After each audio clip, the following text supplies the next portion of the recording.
Dabar labai dažnai matau, kad žmonės susiduria su problema, kaip dėlioti sakinius anglų kalboje, ar ne, nuo ko pradėti, kokia yra sandara, pati struktūra sakinio, ar ne, tai viskas labai yra panašu kaip lietuvių kalboje. Tarkim, aš noriu sakyti tokį sakinį kaip Antanas mėgsta obuolius, ar ne?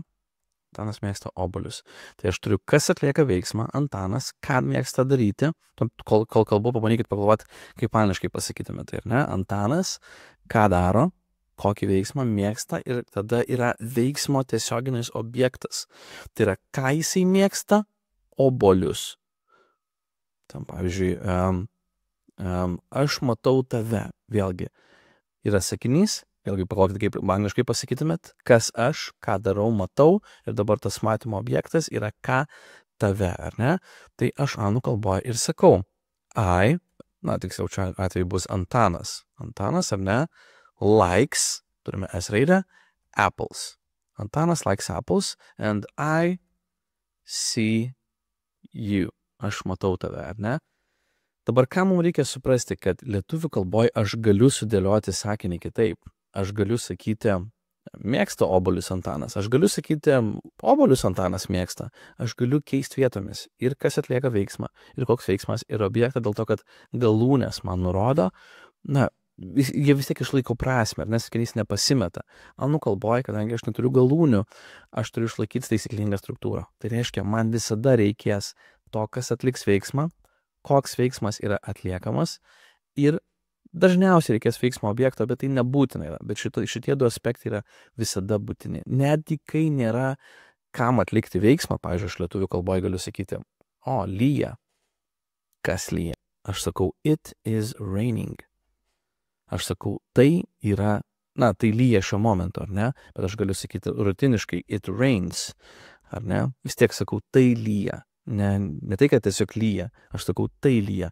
Tai visada turi būti, kas atlieka veiksmą anglų kalboje. Aš negaliu tiesiog palikti pliko paprasto sakinio, ar ne, kuriame bus neaišku arba sukeista vietomis kažkas. Tai yra įvairiai, pavyzdžiui, esamajame laike, kai aš sudarau klausimą, ar ne, aš jau tada sakau, čia sakyčiau, does Antanas like apples, ar ne, atsiranda does, ar ne, jeigu aš sakau, pavyzdžiui, tam pačiame esamajam laike I am happy, gali susikeisti vietomis am I happy. Aš klausiu, laimingas aš, ar ne? Tiksliau, esu aš laimingas, ar ne? Taip padarau klausimą. Yra įvairių struktūrų, bet šitą pamoką mes pagrindė kalbam apie teiginius, ar ne? Tai va, čia yra teiginys, čia yra teiginys, ar ne? Ir mano struktūra turi išlikti anglų kalboje. Aš negaliu jos pamesti. Kas atlieka veiksmą? Koks veiksmas atliekamas, ar ne? Ir tada jau papildomai objektas ir gali atsistoti laiko aplinkybės. Pavyzdžiui, Antanas likes apples on Tuesdays. Nesąmoningas sakinys, kad jis mėgsta obuolius antradieniais, ar ne?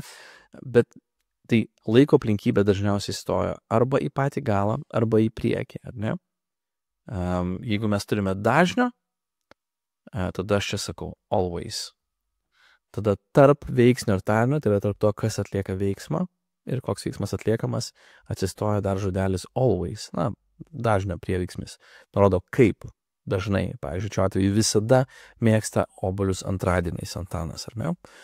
Tai tokia turim paprastą struktūrą, kurią turim sudaryti ir turim nekeitalioti, nes dažnai bus tokių sakinių lietuvių kalboj. Pavyzdžiui, galiu sakyti, tarkim, sakysiu, susitiksim po darbo. Ar ne? Susitiksim po darbo. Iškart turit galvoti, kas atlieka veiksmą, kas susitiks po darbo. Mes susitiksim po darbo.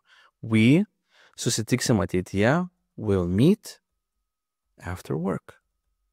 Būtinai turiu išlaikyti, kas atlieka veiksmą. Pas mus kartais bus taip, kad nušoks veiksmas į kažkur į galą, ar ne? Arba tas, kas atlieka veiksmą, nušoks į galą. Bet anglų kalboj, bent jau pačioj pradžioj, aš nemaišau. Yra taip, yra tie vadinami inverted sakiniai, kur mes galim keisti vietomis, bet aš nesiūlau to daryti, nes visada anglų kalboj tas paprastas plikas sakinys kuris jums gali atrodyti labai paprastas ir norėtis kažko sudėtingesnio, bet to nereikia. Anglų kalba to nereikalauja.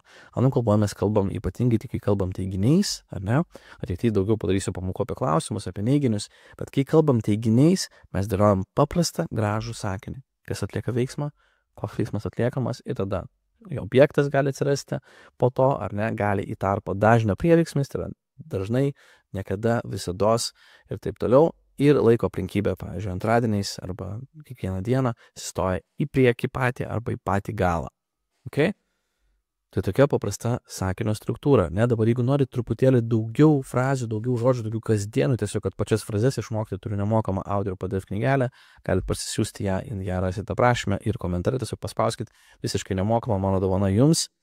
Ir lygiai taip pat netrukus pamatysit, taip pat iššoks jums ir pasiūlymas pažiūrėti kitą pamoką, kurioje daugiau kalbėsim apie pačias struktūras. Tai yra 5 dažniausi laikai naudojami anglų kalboje, bet nesvarbu, kokį laiką jūs naudosit, vis tiek turėsim tą pačią standartinę struktūrą, ar ne? Tai spauskit ant tos pamokos ir reikit peržiūrėti pamoką apie 5 dažniausius laikus anglų kalboje. Tai susimatom joje. Iki.